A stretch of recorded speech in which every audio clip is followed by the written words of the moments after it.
అందరికీ వందనాలు మేడం.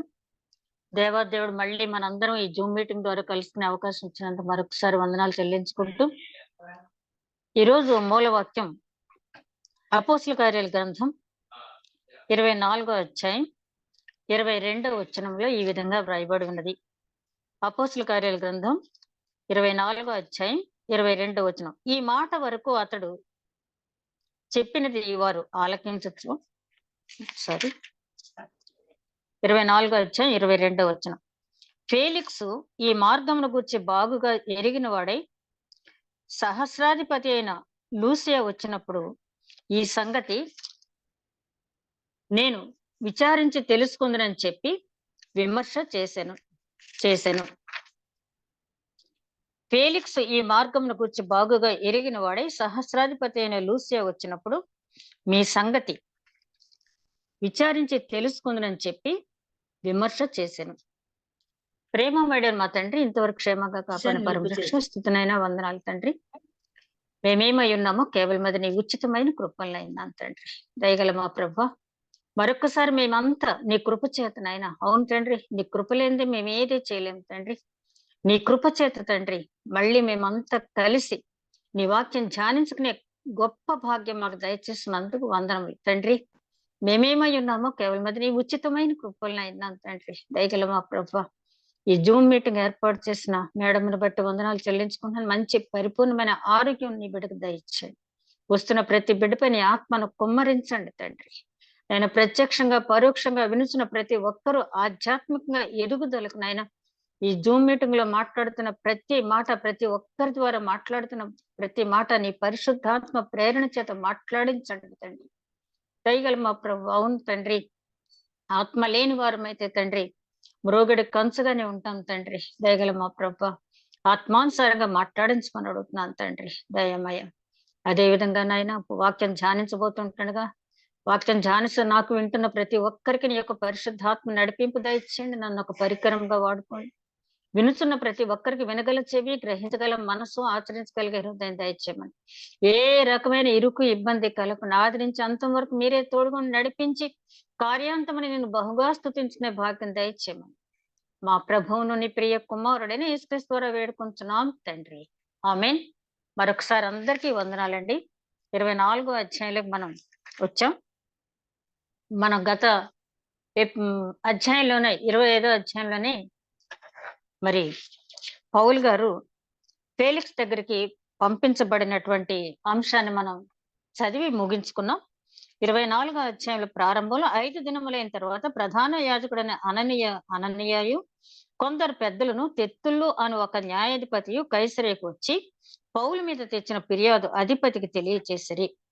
ఇక్కడ అక్కడే చంపేద్దామని చూశారు, కానీ ఆ సైన్యాధిపతి సహస్రాధిపతి చేసినటువంటి ఒక గొప్ప కార్యం వల్ల ఏ రకమైన ఇబ్బంది కలగకుండా పౌలు గారిని ఈ ఫేలిక్స్ దగ్గరికి తీసుకురావటం అనేది జరిగింది. కైసరియా తీసుకొచ్చినప్పుడు ఆ సహస్రాధిపతి ఏం చెప్పారంటే, నేను గవర్నర్ ఫేలిక్స్ దగ్గరికి పౌలు గారిని పంపించడం జరిగింది. ఆయన మీద మీకున్నటువంటి ఫిర్యాదులు ఏవైనా సరే, మీరందరూ ఎంతమంది వెళ్తారో, ఎన్ని ఫిర్యాదులు చేస్తారో ఆ గవర్నర్ ఫేలిక్స్ సమక్షంలో మీరు వివరించండి. ఎందుకంటే నా ఉన్నటువంటి జ్ఞానానికి సరిపోయింది కాదు మీ వాదం. మీరు చెప్పిన మాటలు, ఆయన చెప్తున్న మాటలు విని తీర్పు తీర్చేటంతటువంటి పరిజ్ఞానం నాకు లేదు, కాబట్టి గవర్నర్ అయినటువంటి ఫేలిక్స్ దగ్గరికి మీరు వెళ్ళండి అని చెప్పారు. కానీ వీళ్ళు వెంటనే రాకుండా 5 దినములు అయిన తర్వాత ప్రధాన యాజకుడైనటువంటి అననీయ మరి కొంతమంది కలిసి తెర్తుళ్ళు అనే ఒక న్యాయవాదిని తీసుకుని వచ్చినట్టుగా ఇక్కడ వ్రాయబడి ఉంది. ఇక్కడ తెలుగు వెర్షన్ లో అయితే ఈ తెత్తుళ్ళు అనే ఆయన న్యాయవాది అని వ్రాయబడి ఉంది, కానీ ఇంగ్లీష్ వెర్షన్ లో ఆరేటర్ అని వ్రాయబడింది. ఆరేటర్ అంటే గొప్ప సంభాషణ చాతుర్యం కలిగినటువంటి వ్యక్తి. తెర్తుళ్ళు అనే మాటకి ముద్దు మాటలు అనే అర్థం. తెర్తుళ్ళు అనే మాటకు ముద్దు మాటలు అంటే ఈయన మాటలు చూసి ఒకవేళ ఆ చుట్టుపక్కల వారు ఆయనతో పనిచేసేవారు బహుశా ఆయనకు ఆ బిరుదు ఇచ్చి ఉండవచ్చు. చాలా మందికి కవులకి బిరుదులు ఇస్తూ ఉంటారు కదా, అలాగే ఈ తెత్తుళ్ళు గారికి వారు ఆ బిరుదు ఇచ్చి ఉండవచ్చు. కింద వచనాల్లో మనం గమనించినప్పుడు ఈ తెత్తులు గారు మాట్లాడినటువంటి మాటలు మనం గమనించినప్పుడు అవి నిజంగానే ముద్దు మాటలు. అవి శ్రేయస్కరమైన మాటలు కాదు గాని, నిజంగానే అంటే ఎదటి వారి మనసును ఆకట్టుకునేటటువంటి మాటలు. చూడండి, కొంతమంది చెప్పేవి పచ్చి అబద్ధాలైనప్పటికీ కూడా చాలా చక్కగా పెరుగు, తేనె, పంచదార కలిపి చిలకరించి మాట్లాడేట్టుగా మాట్లాడతారు. అదొక టాలెంట్. ఇక్కడ తిరుత్తూరి గారికి కూడా అలాంటి టాలెంట్ ఉంది కాబట్టి ఆయన్ను ముద్దు మాటలు పలికే వ్యక్తి అని చెప్పి ముద్దు మాట అనే అర్థం వచ్చేటట్టు పేరు ఆయనకి పెట్టడం జరిగింది. ఈ పేరును బట్టి ఇతను పుట్టుకతోటే రోమన్ అనేది అర్థం అవుతుంది. తెత్తులు అనే పేరు ఆ రోమన్స్ ఎక్కువగా పెట్టుకునేవారు. సరే, ఈ తెత్తులు గారి దగ్గర నుంచి ఆశించింది వీళ్ళేంటంటే, యూదులంతా కలిసి ఆ చక్కగా మా పక్షాన వాదించి పౌలు గారికి మరణశిక్ష విధింపబడేటట్టుగా ఇతను చెప్పగలడు అని చెప్పి ఆశించి ఇక్కడికి తీసుకురావడం జరిగింది. వీళ్ళకి తెలుసు పౌలు గారితో నిలబడి మాట్లాడాలంటే వీళ్ళ జ్ఞానం సరిపోదు యూదులకి. కాబట్టి వాదనలో గెలవలేరు కాబట్టి బలవంతంగా చంపేసి వాళ్ళ మతాన్ని పైకి తెచ్చుకోవటానికి చాలా ప్లాన్ వేశారు. కానీ తాము ఒకటి తెలిస్తే దైవం ఒకటి తెలుస్తుందని మ్యాన్ ప్రపోజెస్ గాడ్ డిస్పోజెస్ అంటాం కదా. వీళ్ళ ఆలోచనలు వీళ్ళకున్నాయి. నా తలంపులు వేరు, మీ తలంపులు వేరు. నా తలంపులకి మీ తలంపులకి భూమికి ఆకాశానికి ఉన్నటువంటి వ్యత్యాసం ఉందన్నారు ఆయన. కాబట్టి వీళ్ళ తలంపులు వీళ్ళు తెలిసారు, దేవుని తలంపులు ఆయన పట్ల అలా ఉన్నాయి పౌలు గారి పట్ల.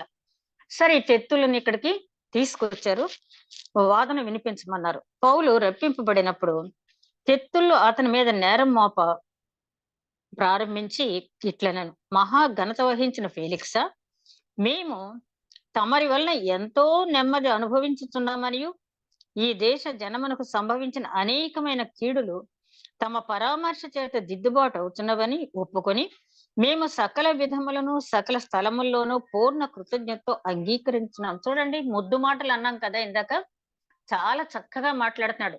ఫేలిక్స్ గారికి వందనాలు చెప్తూ, మీ వల్ల మాకు వచ్చిన ఇబ్బందులన్నీ కూడా మీరు పరామర్శించినప్పుడు, అంటే మీరు పరిష్కరించినప్పుడు మాకు అన్ని కూడా ఇబ్బందులన్నీ కూడా మబ్బులాగా విడిపోయినాయి అని చెప్పి చాలా చక్కగా చెప్తున్నాడు అనమాట. పూర్ణ కృతజ్ఞతతో అంగీకరించుతున్నాము. పూర్ణ కృతజ్ఞత. వీళ్ళకి దేవుడి పట్ల కృతజ్ఞత లేదు కానీ మనుషుల పట్ల మాత్రం బాగా కృతజ్ఞత ఉంది. నేను తమకు ఎక్కువ ఆయాసం కలుగు చేయకుండా మేము క్లుప్తముగా చెప్పుకున్న వానిని తమరు ఎప్పటి వలె శాంతముగా వినవల్లని వేడుకొంచున్నాను. చూడండి, ముందు కాళ్ళకు బంద వేస్తున్నాడు అనమాట ఇతను.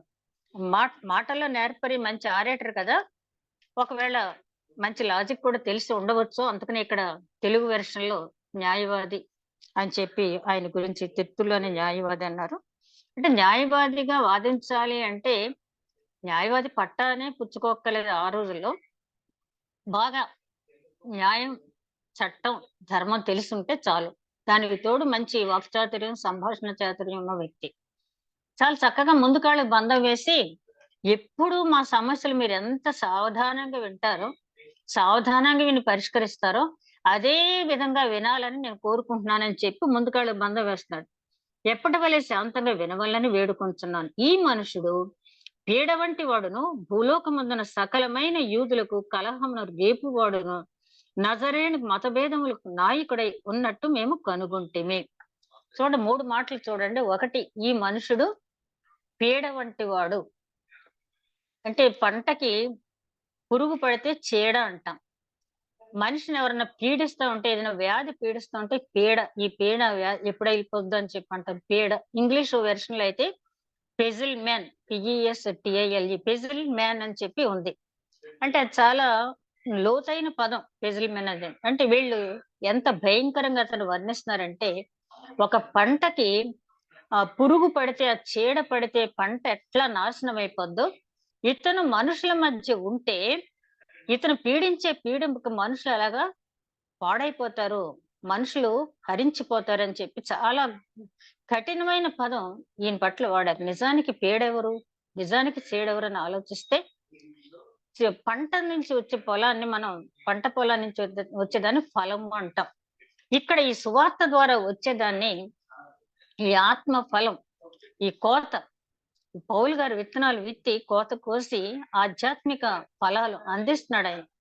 ఆయన్ని పట్టుకుని ఏమంటున్నారు? పీడ అంటున్నారు. నిజానికి పీడ ఎవరంటే ఆ ఆధ్యాత్మిక ఫలాలు ప్రపంచానికి అందకుండా, ఆ స్పిరిచువల్ వాల్యూస్ ఏమీ లేకుండా మాట్లాడేవాళ్ళు నిజానికి సమాజానికి వీళ్ళే పీడ వంటివారు. కానీ విచిత్రం ఏంటంటే ఇప్పుడు కూడా మనం గమనించినట్టయితే ఎవరైతే మనుషులు బాధిస్తూ ఉంటారో వాళ్ళు చాలా మంచి వాళ్ళుగా చలామణి అవుతారు. ఎవరైతే ఇతరుల మేలు కోరి మంచి మాటలు చెప్పి ఒక రిఫార్మేషన్ తీసుకొస్తారో వాళ్ళని సమాజం దూరంగా పెడద్ది. తరతరాలుగా మనం చూస్తూ ఉన్నది. యేసుక్రీస్తు ఎవరికి ఏం అన్యాయం చేశారు? ఆయన్ని స్వకీయులే ఆయన చంపేయాలని చూశారు కదా! ఆ సంస్కృతి ఇంకా ఇక్కడ కూడా పోలేదు. ఇక్కడ ఏమంటున్నాడంటే పీడ వంటి వాడు, యూదులకు కలహం రేపుతున్నాడు. తర్వాత నజరేయులకి మతభేదం పెడుతున్నాడు. నజరేయులు అంటే చూడండి, వాళ్ళ దృష్టిలో యేసుక్రీస్తు గురించి పదే పదే నజరేయుడు అంటే ఆ నజరేత్ అనే ప్రాంతం నుంచి మంచిది ఏదైనా రాగలదా అని చెప్పి అడిగిన సందర్భాన్ని నతనయేలు అడిగినప్పుడు మనం చూస్తాం యోహాను సువార్త 1వ అధ్యాయంలో. కాబట్టి ఆ నజరేతు అనే పదాన్ని పదే పదే ఉపయోగిస్తూ నజరేతు వారిలో కలహాలు పుట్టిస్తున్నాడు. ఒక నజరేతు వారిలోనే ఏముంది? యూదులంతా నజరేతుకు చెందిన వారే కాదు కదా! నజర్ అంటే చిగురు అని అర్థం. వారి భాషలో నజర్ అంటే చిగురు అని అర్థం. అందుకని ఇర్మియా గ్రంథంలో చిగురు పుట్టును అంటాడు. యెషయా గ్రంథంలో కూడా ఆ మొద్దు నుంచి చిగురు పుట్టును. నజర్ అంటే చిగురు. అయితే వీళ్ళు ఉపయోగించేది మాత్రం అట్లా కాదు కానీ నజర్ అనే దానికి, నాజీర్ అనే దానికి వ్రతపుత్రుడు అని కూడా అర్థం ఉంది.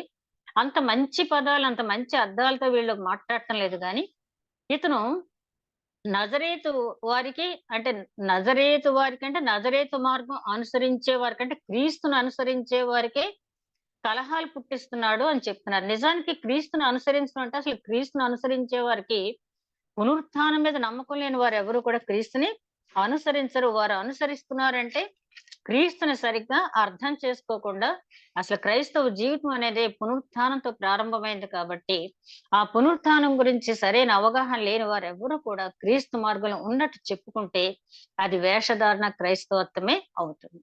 కాబట్టి 3 చెప్పాడు. ఇతను ఒక పీడ వంటి వాడు, యూదుల్లో కలహాలు రేపుతున్నాడు, ఆ నజరేతు వారిలో మత భేదాలు రేపుతున్నాడు అని చెప్పి 3 అభియోగాలు అతనిలో చేశాడు. మరియు ఇతడు దేవాలయమును అపవిత్రం చేయుటకు యత్నపడెను గనుక మేము అతన్ని పట్టుకొంటిమి.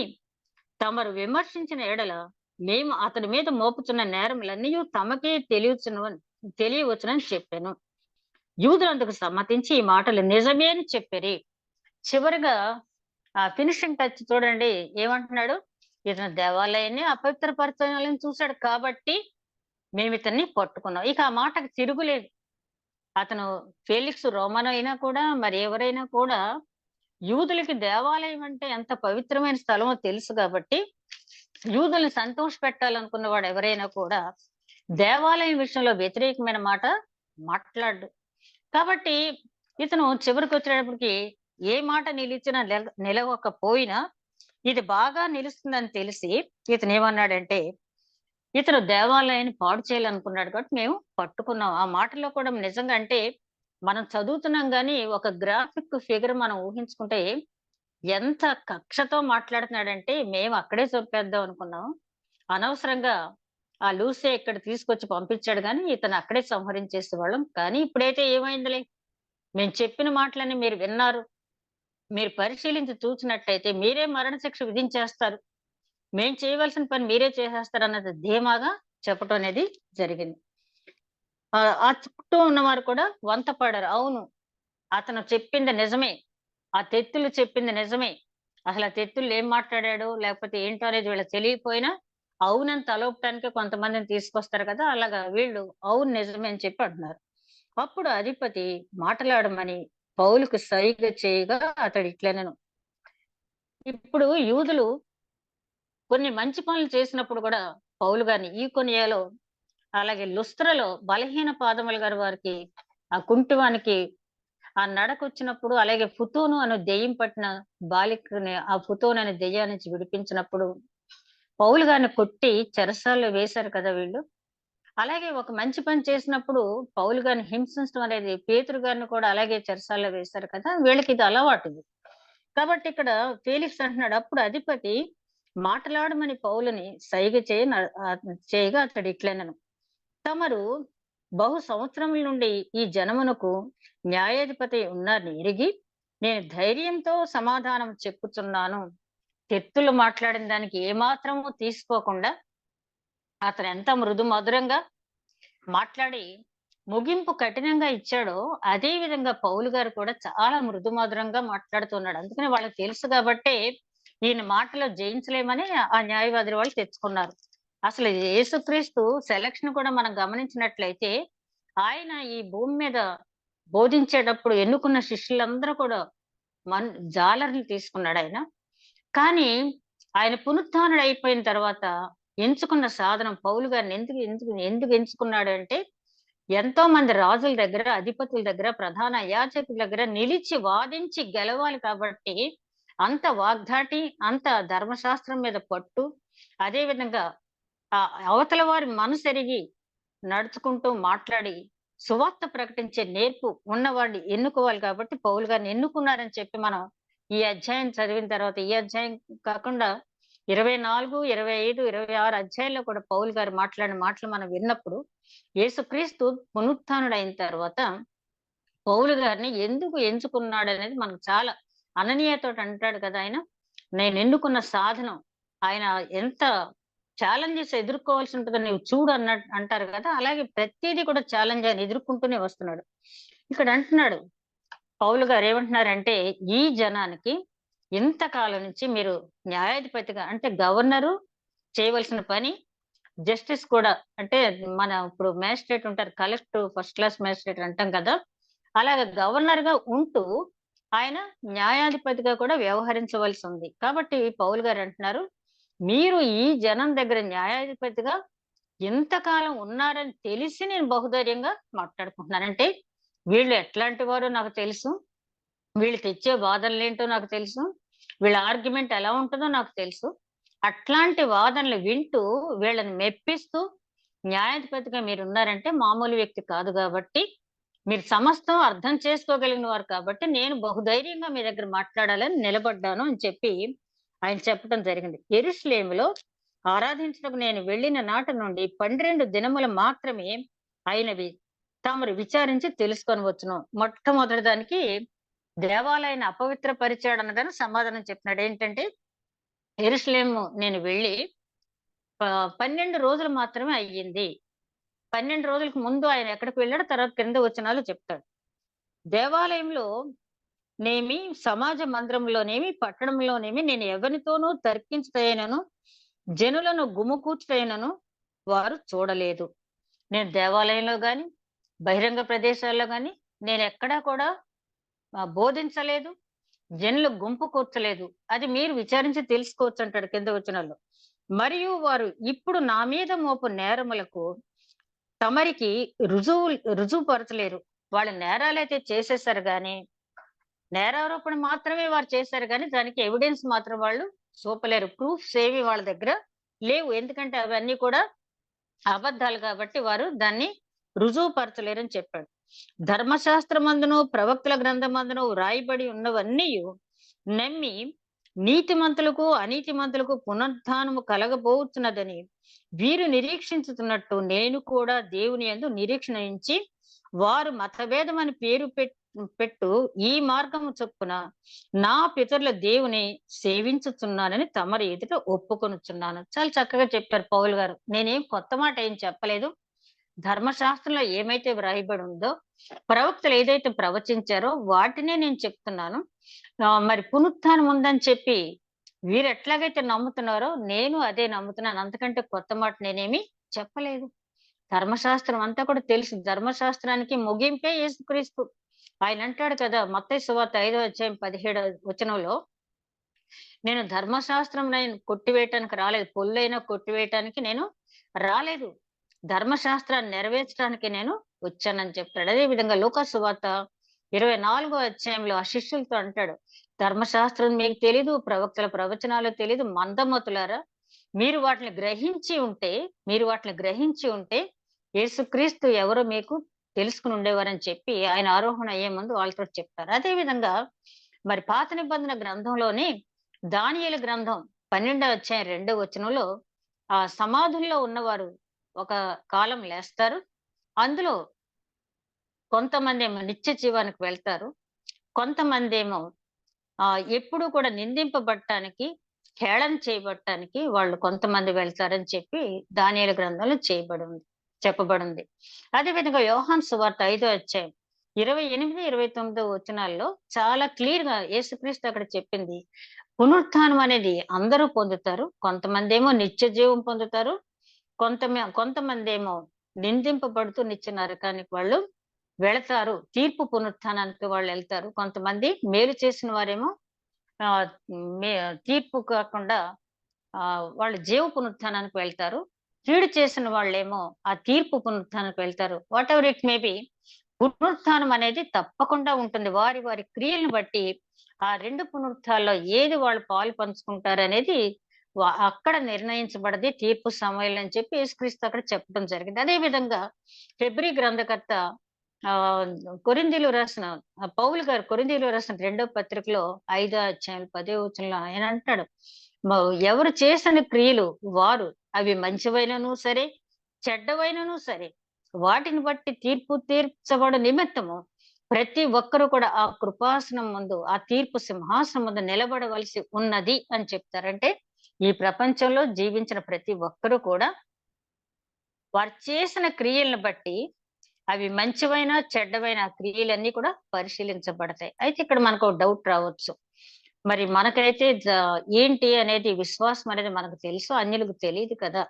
అందుకనే పౌలు గారు అంట రోమీయులకు రాసిన పత్రిక 2వ అధ్యాయంలో, ధర్మశాస్త్రం ఎరుగకయే ధర్మశాస్త్రం ఉన్నట్టుగా ప్రవర్తించిన వారికి ఆ విధమైన తీర్పు ఉంటుంది. ధర్మశాస్త్రం తెలిసి కూడా ధర్మశాస్త్రాన్ని అతిక్రమించిన వారికి ఆ విధమైన తీర్పు అనేది ఉంటుందని చెప్పి మనకు తెలుసు. ఆదాముకు కానీ అబ్రహాముకు కానీ మరి వారికి ధర్మశాస్త్రం తెలీదు. అయినప్పటికీ అబ్రహాం గారు నీతిమంతులకి విశ్వాసులకి తండ్రి అయ్యాడు ఆయన. అలాగా ఇక్కడ ఆయన చెప్తున్నాడు, ఈ పునరుత్థానం అనేది ఉన్నదని అందరికీ తెలుసు. మనకి ధర్మశాస్త్రం చెప్తుంది, ప్రవక్తలు చెప్పారు, అన్ని తెలిసి కూడా నేను వీళ్ళు ఏదైతే ఆచరిస్తున్నారో దాన్ని మాత్రమే నేను ఆచరిస్తున్నాను తప్పించి వేరే మాట నేనేమి చెప్పడం లేదని చెప్తున్నారు ఆయన. నా పితరుల దేవునిని అంటే యెహోవా దేవునిని సేవించుచున్నానని తమరి ఎదుట ఒప్పుకొనుచున్నాను. యెహోవా దేవుని కుమారుడే యేసుక్రీస్తు అని చెప్పి ఆయన మరి దమస్కు మార్గంలో ఎన్కౌంటర్ చేయబడినప్పుడు ప్రభువా నీవెవరివి అంటాడు. ఆ తర్వాత ఆయన పత్రికలు అన్నిట్లోనూ కూడా చాలా సందర్భాల్లో యేసుక్రీస్తుని ప్రభువు అని సంబోధించడం జరిగింది. ఒక యూదుడు తండ్రి అయిన దేవుడిని తప్పించి ఎవరిని కూడా ప్రభువు అని సంబోధించరు. అంటే వీళ్ళు కురియోస్ అది తండ్రి యొక్క కుమారుడు ఇతనని చెప్పి వీళ్ళు అంగీకరించబట్టే ఇక్కడ ప్రభు అని చెప్పి సంబోధించడం జరిగింది. తర్వాత వచనాల్లో చూస్తే, ఈ విధమైన నేను దేవుని ఎడల మనుషుల ఎడలను ఎల్లప్పుడూ నా మనస్సాక్షి నిర్దోషమైనదిగా ఉండునట్లు అభ్యాసము చేసుకొనుచున్నాను. నా మనస్సాక్షి గురించి ఇంతకు ముందు అధ్యాయంలో కూడా ఆయన మాట్లాడారు. దేవుని ఎదుట మనస్సాక్షి అని. ఇక్కడ కూడా మనుషుల ఎదుట దేవుని ఎదుట కూడా నా మనస్సాక్షిని పరీక్షించుకుంటూ నడుచుకుంటున్నాను. ఎందుకంటే ఒకవేళ దేవుని ఎదుట కాకుండా నాకు నేనే నా మనస్సాక్షి ప్రకారం నా మనస్సాక్షిని పరిశీలించుకుంటే, నా మనస్సాక్షి నేను బాగానే ప్రవర్తిస్తున్నానని నా గురించి నాకు సాక్ష్యం ఇవ్వచ్చు. కానీ దేవుని ఎదుట అంటే వాక్యాన్ని ఎదురుగుండా పెట్టుకుని అప్పుడు నా మనస్సాక్షిని పరిశీలించుకున్నట్లయితే వాక్యానుసారంగా నేను ఉన్నానా లేదా అనేది నాకే తెలిసిపోతుంది. నన్ను పరిశీలించడానికి నేను ఎవరికో అప్పగించుకోను, నేను నా దేవుడికి అప్పగించుకుంటానంటాడు ఒకసారి పౌలు గారు.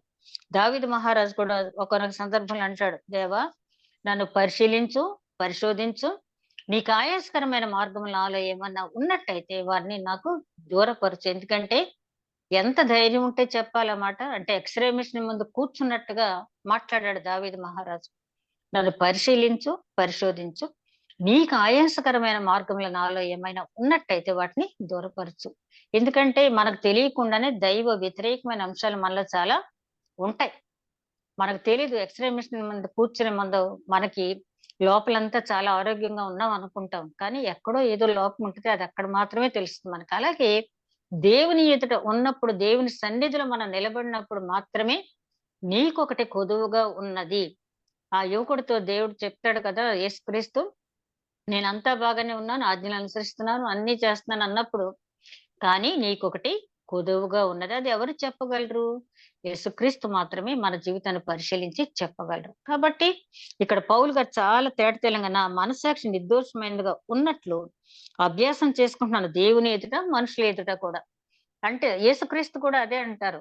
నువ్వు మంచివాడివని దేవుడి సాక్ష్యమే కాదు, మరి మనుషుల సాక్ష్యం కూడా నీకు కావాలి. లోకం యొక్క సాక్ష్యం కూడా నువ్వు మంచివాడివని కావాలి అని చెప్పి. అందుకనే మనం ప్రార్థన చేసేటప్పుడు పిల్లల గురించి, ఈ బిడ్డ దేవుని దయందును, మనుషుల దయందును, జ్ఞానమందును, వయస్సు యందును ఎదిగి వర్ధిల్లే కృప, భాగ్యం అనుగ్రహించమని చేస్తా. అంటే దేవుని దయ మాత్రమే కాదు గాని, మనుషుల దయ కూడా పొందాలి. మనుషుల సాక్ష్యం కూడా మనకి కావాలి. కాబట్టి ఇక్కడ పౌలు గారు చెప్తూ ఉన్నారు. దేవుని ఎదుట, మనుషుల ఎదుట కూడా మనస్సాక్షిలో ఏ లోపం లేకుండా ఉండేటట్టుగా నేను నడుచుకుంటున్నాను. దేవుని ఎదుట అంటే ఇందాక అనుకున్నాం కదా! వాక్యాన్ని బట్టి మనం పరిశీలించుకుంటే తెలిసిపోద్ది. ఎంతోలాగా మనకి చూపిస్తూ ఉంటుంది వాక్యం. కొన్ని ఆ తర్వాత ఆయన చెప్తున్నాడు, ఎల్లప్పుడూ మనస్సాక్షి నిర్దోషంగా ఉండునట్లు అభ్యాసం చేసుకుంటున్నాను. కొన్ని సంవత్సరములైన తరువాత నేను నా స్వజనులకు దాన ద్రవ్యమును కానుకలు అప్పగించుటకు వచ్చితిని. కొన్ని సంవత్సరాలైన తర్వాత నా స్వజనులకు దాన ద్రవ్యములను కానుకలు ఇవ్వటానికి ఇక్కడికి వచ్చాను. యూదులకి అంటే అక్కడ యెరూషలేములో ఉన్నటువంటి యాజకులకి ఒక స్కాలర్‌షిప్ అంటాం కదా! అలాగా ఆ రోజుల్లో అకయ, మాసిదోనియ సంఘం వాళ్ళు కలెక్ట్ చేసి ఇచ్చిన కానుకలు ఇచ్చాడు. ఆ తర్వాత దాన ద్రవ్యములంటే కొన్ని వాళ్ళకి కావాల్సినటువంటి వస్తువులు కూడా ఏమన్నా ఇచ్చి ఉండవచ్చు. నేను శుద్ధి చేసుకున్న వాడినై ఇలాగ అప్పగించుచుండగా వారు దేవాలయంలో నన్ను చూచిరి. ఈయన శుద్ధి చేసుకున్నాడు. ఎందుకు శుద్ధి చేసుకున్నాడు? యాకోబు గారు ఏమంటాడంటే, నువ్వు చాలా మంచి సర్వీస్ చేస్తున్నావు. నువ్వు చాలా నిర్దోషిగా ఉన్నావు, నిష్కల్మషుడుగా ఉన్నావు. కానీ నీ మాటల వల్ల పౌలు గారు సున్నతి వద్దంటున్నాడు కాబట్టి, సున్నతి వద్దన్న మాట వాళ్ళకి రుచించట్లేదు. పౌలు ధర్మశాస్త్రాన్ని కొట్టివేసే మాటలు చెప్తున్నాడు. ఇతడు యూద మతాచారానికి చాలా భిన్నమైన బోధ చేస్తున్నాడు నీ గురించి అనుకుంటున్నారు. యూదులు ఇప్పుడు చాలా మంది ఈ మార్గంలోకి వచ్చారు. నీ బోధ వల్ల నువ్వు చేసే బోధ తప్పేమీ కాదు నాకు తెలుసు. కానీ వాళ్ళు అర్థం చేసుకోలేరు. ఎందుకంటే అన్నప్రాసన రోజునే ఆవకాయతో భోజనం పెడితే వాళ్ళు జీర్ణించుకోలేరు కదా! అందుకనే పౌలు గారు అంటారు కదా! ఓ సందర్భంలో, మిమ్మల్ని పాలతో పెంచవలసి వచ్చినప్పుడు పాలతోనే పెంచాను. కానీ ఇంకా మూలపాఠాల్లో మీరు ఉండవద్దంటాడు. కాబట్టి ఈయన అంటున్నాడు, నా గురించి నేను శుద్ధి చేసుకోవటానికి వెళ్లి వచ్చిన తర్వాత ఇక్కడ కానుకలు సమర్పించవలసి ఉంది. ఇక్కడ ఉన్న వారికి దాన ద్రవ్యములు ఇవ్వవలసి ఉంది. దాన్ని నెరవేర్చుకోవడానికి ఇక్కడికి వచ్చాను. అది కూడా ఎవరు చెప్పారు? యాకోబు గారు, యేసుక్రీస్తు సహోదరుడైనటువంటి యాకోబు గారు. అప్పుడు యెరూషలేము సంఘానికి అధ్యక్షుడైనటువంటి యాకోబు గారు ఆ మహాసభకి నాటి సంఘానికి మహాసభకు అధ్యక్షుడైన యాకోబు గారు అంటాడు, ఇదొక్కటి నిన్ను ఆటంకపరుస్తుంది కాబట్టి నువ్వు కేంక్రేయ వెళ్ళి ఆ తలనీలాలు సమర్పించుకుని శుద్ధి చేసుకుని వచ్చి నువ్వు కానుకలు ఎక్కడివు. అదే విధంగా నువ్వు నలుగురు నీతో పాటు తీసుకెళ్ళి వాళ్ళు శుద్ధి చేసుకోవటానికి కావాల్సినటువంటి ఖర్చు కూడా నువ్వే పెట్టుకోమంటారు. ఆ ఖర్చుని తగులుబడి ఖర్చు అంటారు. ఆ ఖర్చు కూడా నువ్వే పెట్టుకో. వారి తరపున దాన ద్రవ్యాలు కూడా నువ్వు దేవాలయంలో ఇవ్వు అని చెప్తారు. ఇప్పుడు కూడా మన భారతదేశంలో కొంతమంది పుణ్యక్షేత్రాలకు వెళ్ళొచ్చిన తర్వాత ఇంటి దగ్గర ఆ సంతర్పణలు, అన్నదానాలు, వస్త్రదానాలు చేస్తూ ఉంటారు. ఆ రోజుల్లో యూదులు కూడా అలా శుద్ధి చేసుకుని వచ్చిన తర్వాత వారు సమర్పించాలి అనే ఒక ఆచారం వాళ్ళు పెట్టుకున్న, దేవుడు పెట్టలేదు అది. కానీ కొన్నిసార్లు వాక్యం ప్రజల్లోకి వెళ్ళటానికి కొన్ని మనం కాంప్రమైజ్ అవ్వక తప్పదు. పౌలు గారికి ఇష్టం ఉన్నా లేకపోయినా ఆ కేంక్రేయ పట్టణానికి వెళ్ళారు, శుద్ధి చేసుకున్నారు, వచ్చారు, ఆలయంలో సమర్పిస్తున్నారు. చెప్తున్నాడు చాలా క్లియర్ గా, నేను శుద్ధి చేసుకుని వచ్చే దాన ద్రవ్యాలు సమర్పిస్తున్నాను, కానుకలు ఇస్తూ ఉన్నాను.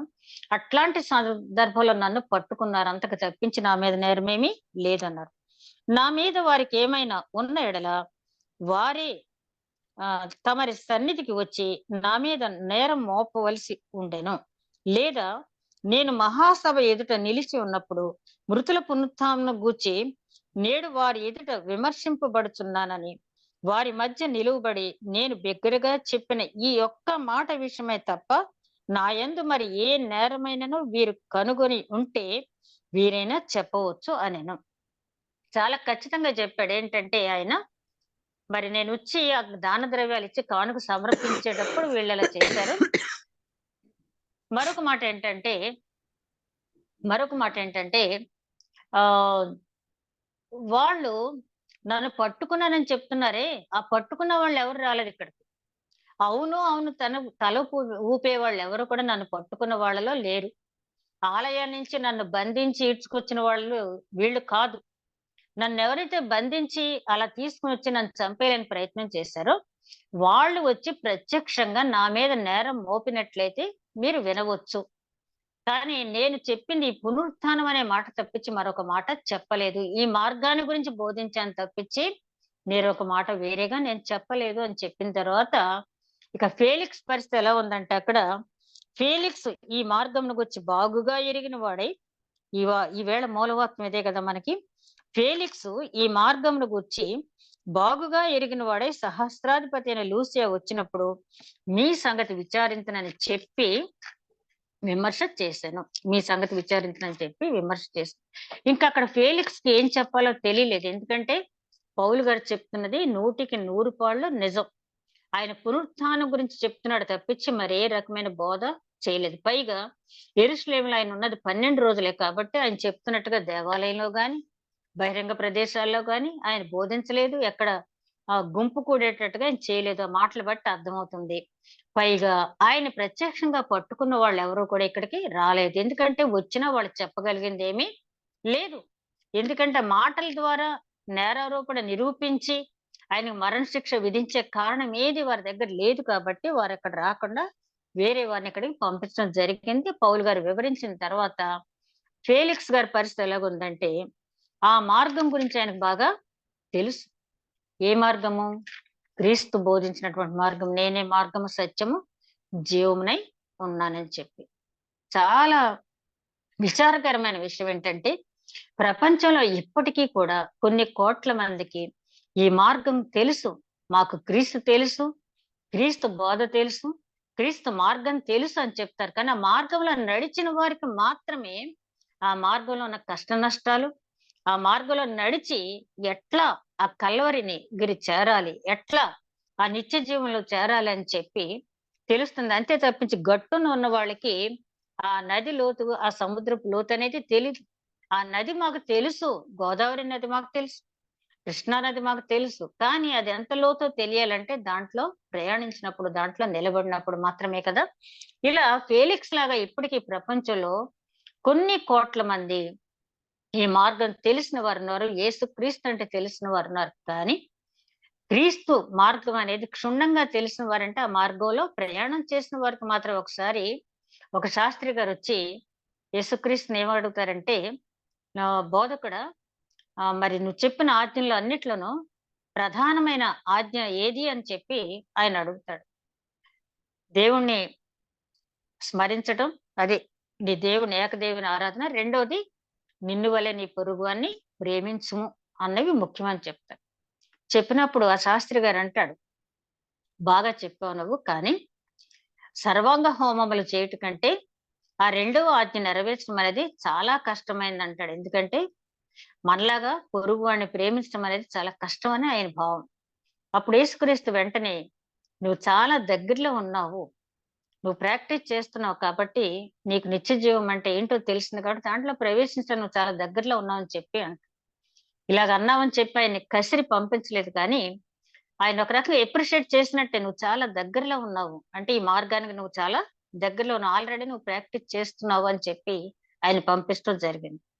మనం జాన్ బన్యన్ గారు రాసినటువంటి బుక్కు యాత్రికుని ప్రయాణం అనే బుక్ మనం చదివినట్లయితే, ఒక వ్యక్తి ఆ పరలోకం చేరటానికి ఎన్ని ఆటంకాలు, ఎన్ని రకాలుగా కల్పించబడతాయో మనకి చాలా చక్కగా, ఇక ఆ బుక్కు ఎన్నిసార్లు చదివినా సరే మనకి చాలా ఫెమిలియర్‌గా, అవును నేను ఇలాంటి శ్రమలు ఎదుర్కొన్నాను. అవును నేను ఇలాంటి సమస్యలు ఎదుర్కొన్నాను. అవును నేను ఇలాంటి భ్రమలో ఒకసారి పడిపోబోయానని చెప్పి మనం అనుకుంటాం. యాత్రికుని ప్రయాణం అనే బుక్కు చాలా శ్రేష్టమైనది. అది రోజు ఒకసారి మనం అది తీసి చదివినా కూడా మనకి చాలా ఉపయోగకరంగా ఉంటుంది. అంటే మనకు తెలీదు.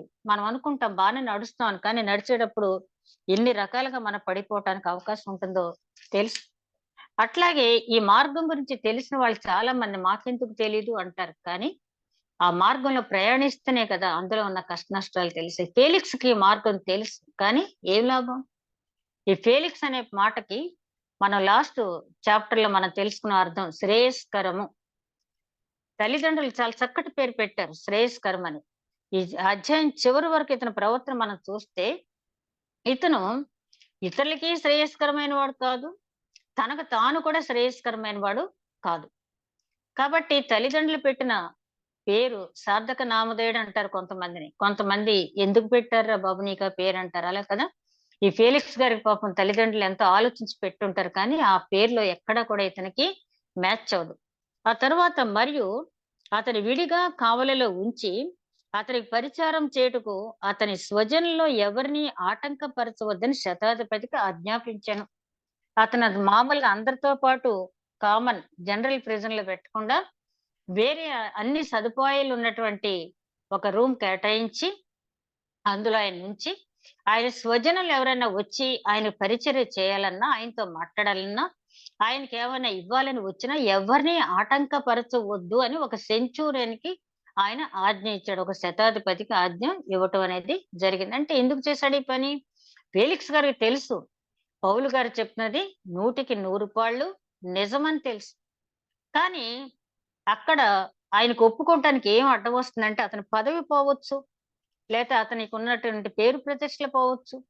ఇంకేమైనా జరగొచ్చు. కాబట్టి యూదులకి కోపం రేపిన వాడు అవ్వచ్చు.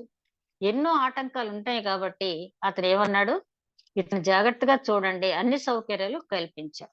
కల్పించిన తర్వాత చూస్తే కొన్ని దినములైన తర్వాత ఫేలిక్సు యూదురాలైన ద్రుసిల్ల అని తన భార్యతో కూడా వచ్చి పౌలుని పిలిపించి క్రీస్తు యేసునందుల విశ్వాసమును గూర్చి అతడు బోధింపగా వినెను.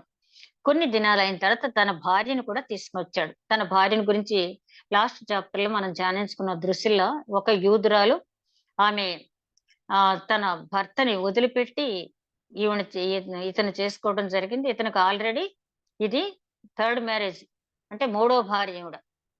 కాబట్టి ఆ దృశ్యంలో అనే యూదురాలైన భార్యను తీసుకొచ్చి అక్కడ కూర్చోబెట్టుకున్నాడు. కూర్చోబెట్టుకుంటే భార్య సమేతంగా వాక్యం వినాలనుకున్నాడు. చాలా ఆలోచన చాలా మంచిది. కుటుంబాలతో సహా దేవాలయానికి వెళ్ళమంటున్నాడు దేవుడు కదా! మిగతా వాళ్ళకి మనకున్న తేడా ఏంటంటే, మన కుటుంబాలతో సహా దేవుని మందిరానికి వెళ్లి దేవుని వాక్యాన్ని ధ్యానిస్తాం, ఆరాధిస్తాం, వాక్యం వింటాం. అది చాలా మంచి ఆలోచన, మంచి అలవాటు. అదే అలవాటుని ఇక్కడ మరి చక్కగా యూదురాలు కాబట్టి తనకంటే నాలెడ్జ్ ఎక్కువ ఉంటది కాబట్టి ఫేలిక్సు తర్వాత ఈ మార్గం గురించి తెలుసుకున్నాడు గానీ బోర్న్ జూ కాదు అతను. బై బర్త్ జూ ఈమె.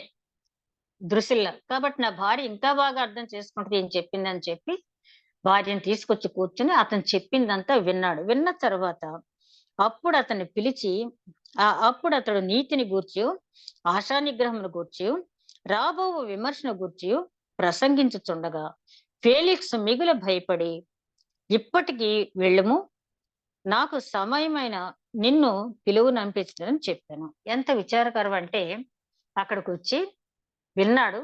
ఆ ప్రసంగం మధ్యలో ఆయనేం చెప్పాడంటే నీతిని గురించి, ఆశా నిగ్రహం గురించి, తీర్పు 3 విషయాలు అక్కడ బోధించాడు.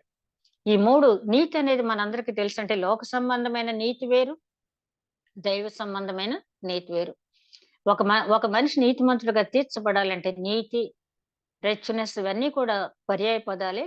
ఒక వ్యక్తి నీతిమంతుడిగా తీర్చాలంటే క్రీస్తు నా కోసం పడిన శ్రమల గురించి ఆ వ్యక్తి ఆ శ్రమల గురించి ధ్యానించి, అదే విధంగా తన పాపాల్ని ఆయన దగ్గర ఒప్పుకొని, ఆ పాప పరిహార్థంగా అంటే పాత నిబంధన కాలంలో అయితే పాప పరిహారార్థ బలులున్నాయి. కానీ విరిగి నలిగిన మనసు ఆయనకిష్టం కాబట్టి నిజంగా తన జీవితాన్ని ఒప్పుకుని, అదే విధంగా పౌలు గారు అంటారు కదా! ఆత్మ సంబంధమైన బలులు అర్పించుచు సజీవ యాగంగా ఉండండి అని చెప్పి. కాబట్టి ఆత్మ సంబంధమైన బలి దేవుని సన్నిధిలో అర్పించిన తర్వాత ఆయన ఆయన యందు మనం విశ్వాసం ఉంచిన రీతిని ఆయన సంతృప్తి చెంది నీతిమంతుడిగా తీర్చబడినట్లయితే మనం నీతిమంతులం అవుతాం. కానీ మరి ముందుగా చెప్పబడింది ఏంటి మనకి నీతిమంతుడు లేడు, ఒక్కడును లేడు. అందరూ పాపం చేసి దేవుడు అనుగ్రహించి మహిమను పొందలేకపోతున్నాడు అంటాడు పౌలు గారు రోమీయులు రాసిన పత్రిక 3వ అధ్యాయం 23వ వచనం. కానీ అలాగ వదిలిపెట్టేలేదు కదా దేవుడు మనల్ని నీతిమంతులుగా తీర్చడానికి. యెషయా గ్రంథం 53వ అధ్యాయం 11వ వచనంలో చూస్తే ఆయన పొందిన శ్రమలను బట్టి ఆయన సంతృప్తి చెందాడంట. చెందిన తర్వాత అనుభవ జ్ఞానం చేత, తర్వాత ఆ వాక్యం చూడండి, యెషయా గ్రంథం 53వ అధ్యాయం 11వ వచనం. ఆయన పొందిన శ్రమలను బట్టి ఆయన చాలా సంతృప్తి చెందాడంట. అసలు ఎంత కష్టమైన పని అది. ఏ తప్పు చేయకుండా ఎంత శ్రమలు ఈ భూలోకంలో ఎవ్వరూ కూడా అనుభవించలేనటువంటి శ్రమలు క్రీస్తు పడ్డాడు. ఎందుకని? ఆయన అనుభవ జ్ఞానం చేత. ఎందుకంటే తాను ఈ లోకానికి ఎందుకు వచ్చాడని తెలుసు. ఆ శ్రమానుభవం పొందాలని తెలుసు. ఆ శ్రమానుభవం పొందిన తర్వాత ఆ శ్రమను బట్టి ఎవరైతే మారు మనసు పొందుతారో వారిని రక్షించాలని, వారి పాప క్షమాపణ ఇచ్చి రక్షించాలని, అందుకే ఆయన ఇక్కడికి వచ్చాడు. నశించుతున్న వారిని వెతికి రక్షించుటకు మనుష్య కుమారుడి లోకంలోనికి వచ్చినని మనకు తెలుసు. అపవాది క్రియలను లయపరచడానికి ఆయన ఇక్కడ వచ్చాడని తెలుసు మనకి. కాబట్టి ఆ వాక్యం మనం చూస్తే అక్కడ చాలా చక్కగా ఉంటది. తను పొందిన శ్రమలు బట్టి ఆయన సంతృప్తి పొంది తనకున్న అనుభవ జ్ఞానం చేత మనల్ని నిర్దోషులుగా తీర్చాడు ఆయన అని చెప్పి. అంటే నేను ఇందుకే వచ్చాను, ఈ యాగం పూర్తయింది, నేను ఎందుకైతే వచ్చానో ఆ శ్రమలు పడ్డాను కాబట్టి నేను పర్ఫెక్ట్ గా ఇతరుల దోషాలు క్షమించడానికి నాకు అర్హత వచ్చింది ఆయన అని ఫీల్ అయిన తర్వాత ఆయన ఆ ఇతరుల పాపాలు క్షమించి ఆ రక్షణ మార్గాన్ని మనకి అనుగ్రహించాడు. కాబట్టి అంత చక్కగా ఆ నీతి అనేది పరిశుద్ధ గ్రంథంలో ఎన్నో చోట్ల రాయబడి ఉంది కదా. నీతిమంతులుగా మనం తీర్చబడాలంటే ఏమిటి? విశ్వాసం వల్ల నీతిమంతులుగా తీర్చుతాం. విశ్వాసం మాత్రమే కాదు, విశ్వాసమును కృప కూడా దానికి ఉన్నప్పుడు మాత్రమే. ఎఫెసీయులు రాసిన పత్రిక 2వ అధ్యాయం 10వ వచనంలో చూస్తే విశ్వాసమును కృప ద్వారా మీరు రక్షింపబడ్డారని చెప్పి, ఆ రక్షింపబడిన తర్వాతే మనం నీతిమంతులుగా తీర్చబడతాం. కాబట్టి ఇంత చక్కని బోధ పౌలు గారు చేశారు. నీతిని గురించి బోధ చేశారు. ఎందుకు చేశారు? ఇతను అవినీతి మార్గంలో ఉన్నాడు కాబట్టి నీతిని గురించి బోధ చేశాడు.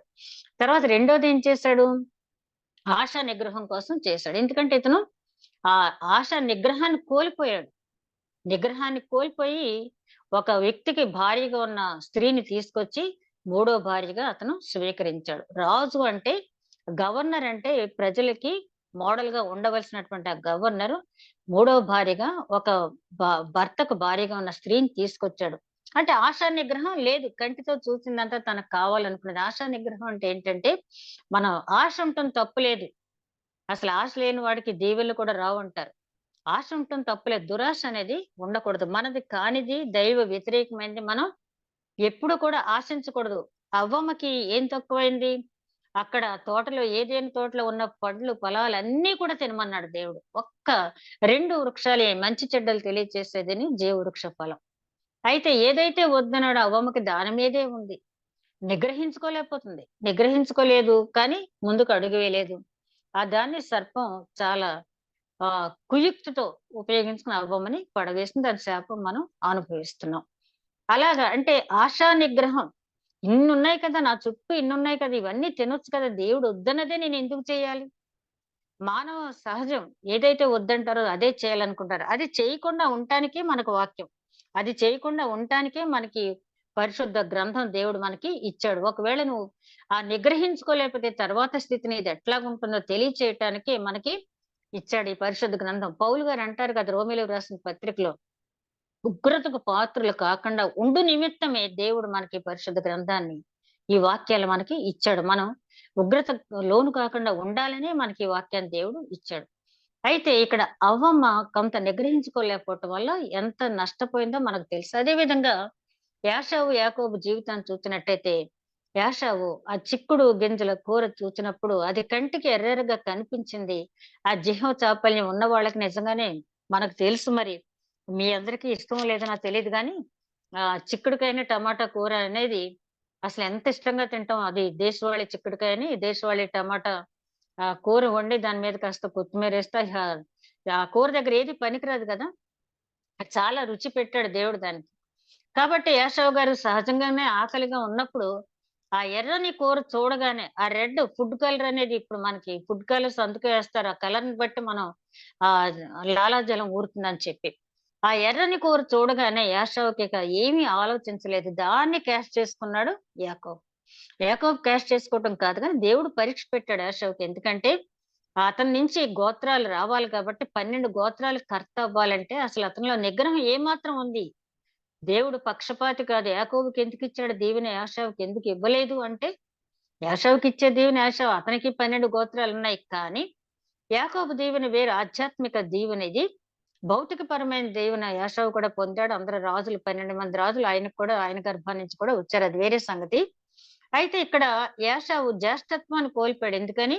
ఆ కాసేపు ఆ కూర చూసి నిగ్రహించుకోలేకపోయాడు. దానివల్లే అతను సమస్తం కోల్పోయాడు. అదే విధంగా మరి మనకి గేహాజీ తెలుసు కదా! ఎలీషా శిష్యుడు. అతను ఆశించకూడనిది ఆశించి కుష్ఠవ్యాధి తెచ్చుకున్నాడు. అదే విధంగా ఆకాను తెలుసు మనకి యెహోషువ గ్రంథంలో. అతను అంత ఆజ్ఞాపించిన తర్వాత కూడా అక్కడ దాన్ని మీరు యెరికో పట్టణానికి తెచ్చింది ఏది కూడా మీరు దాచుకోవద్దని చెప్పినా కూడా ఏం చేశాడు? అంతా కలిసి 20 తులాల బంగారం, 50 తులాల వెండి, ఒక షేనారు వస్త్రం ఆయన కక్కుర్తి పడింది అవే.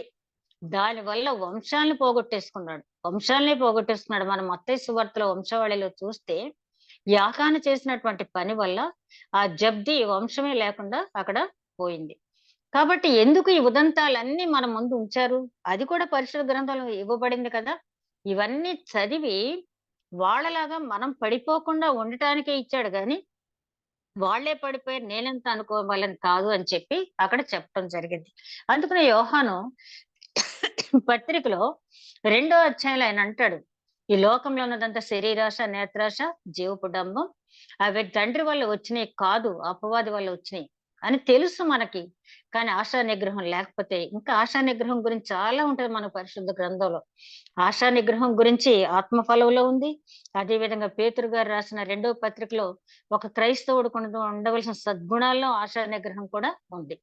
మనకు తెలుసు. అయినా కూడా ఆ కాసేపు మనం ఆ టెంప్ట్ అయిపోకుండా ఉండలేకపోవటం వల్ల చాలా మనం కోల్పోతాం.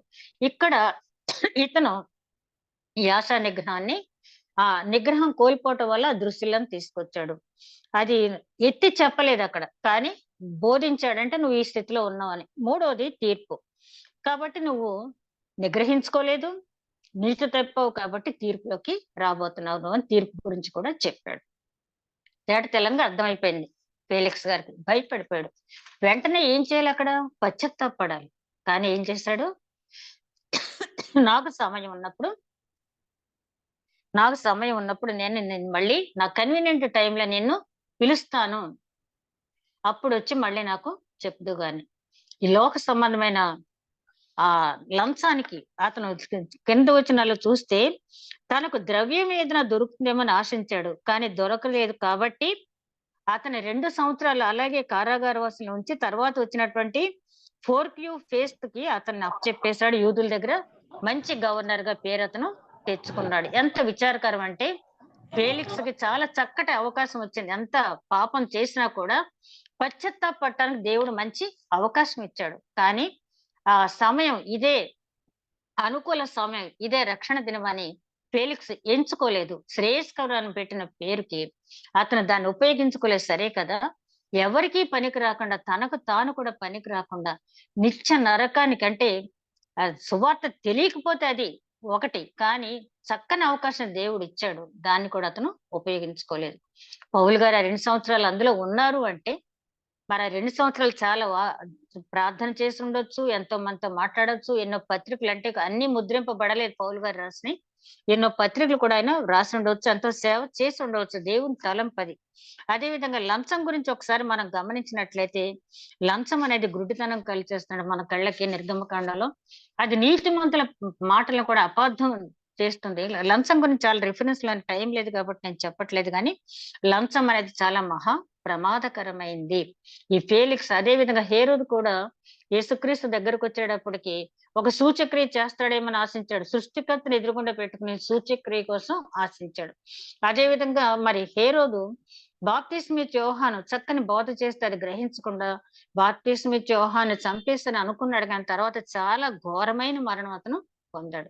ఈ అధ్యాయంలో మనం తెలుసుకోవాల్సింది ఏంటంటే, పౌలు గారి వాక్చాతుర్యం లేకపోతే తెత్తులు వాక్చాతుర్యం అదంతా వేరు. కానీ ఈ చాప్టర్ లో చాలా ముఖ్యమైనది ఫేలిక్స్ క్యారెక్టర్ మనం చూసినప్పుడు, అయ్యో ఫేలిక్స్ ఇలా చేశాడేంటని మనం అనుకోక్కర్లేదు. కానీ ఒకవేళ ఏదైనా మనకు తెలియకుండానే దేవుని మార్గం నుంచి మనం తప్పిపోతుంటే, దేవుడు ఎవరి ద్వారా అయినా, ఆయన సర్వ సైన్యాధిపతి, ఆయన సైన్యంలో ఒక్కొక్కసారి పశువులు ఉన్నాయి, కీటకాలు ఉన్నాయి, ఆ మత్స్యాలు ఉన్నాయి, మనుషులు ఎవరి చేతైనా మనం హెచ్చరింపబడినప్పుడు దాన్ని వెంటనే గద్దింపును గ్రహించేవాడు సత్పురుషుడు అన్నాడు. కాబట్టి ఆ గద్దింపును తీసుకుని మన జీవితాలను మార్చుకున్నట్టయితే ఫేలిక్స్ వలె కాకుండా దేవుడిచ్చిన అవకాశాన్ని సద్వినియోగపరుచుకుని నిత్య జీవ వారసులం అవుతాం.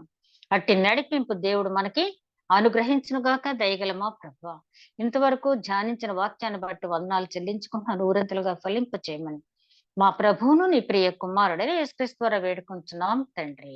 ఆమేన్.